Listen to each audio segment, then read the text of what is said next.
প্রচণ্ড মিষ্টি খেতে ইচ্ছা করছিল। কয়েকদিন ধরেই মুড সুইং হয়েছে, মিষ্টির প্রচণ্ড খেতে ইচ্ছা করছে।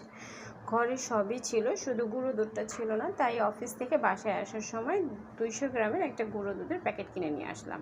প্রথমে পাত্রে 1 লিটার দুধ জাল দিতে দিলাম এবং 2টা ডিম একটা পাত্রে ফেটে নিলাম।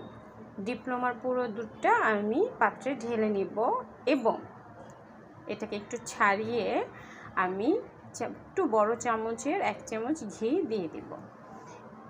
এরপর ফাটানো ডিমগুলো আস্তে আস্তে দিব। ডো তৈরি করতে ঠিক যতটুকু ডিম লাগে, আমার এখানে একটা ডিম এবং তার থেকে একটু বেশি ডিম লেগেছে ডোটা তৈরি করতে। এরকম একটা নরম ডো তৈরি হবে। এটাকে কিছুক্ষণের জন্য রেস্টে রেখে দিব। এরপর আমার দুধটা বলক চলে আসছে, এখানে আমি 2 চামচ চিনি দিয়ে দিব। মিষ্টি একটু আজকে বেশি খাবো, আপনারা আপনাদের পছন্দ মতন চিনি দিয়ে দিন। আমি আমার পছন্দ মতন সাইজ করে মিষ্টি তৈরি করে নিচ্ছি। আমার মিষ্টিগুলো ছোট বড় হয়েছে, এটা দেখে কেউ মজা নেবেন না প্লিজ, আপনারা আপনাদের মতন করে নিন।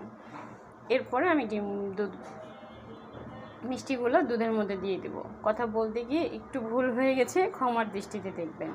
দাঁড়িয়ে থেকে মিষ্টিটা রান্না করতে হবে, কারণ দুধটা বলক আসবে আর বলক এসে পড়ে যাওয়ার সম্ভাবনা থাকে, যার জন্য বারবার ঢাকনা উঠে বলকটা নামাই দিতে হবে। 10 মিনিট রান্না করলে খুবই সুন্দর একটা মিষ্টি আপনার হয়ে যাবে। যারা রান্নাও করতে জানে না, যারা কখনো রান্নাঘরেও আসে না, তারাও এই রেসিপি দেখলে খুব সুন্দর করে রসমালাই তৈরি করতে পারবে।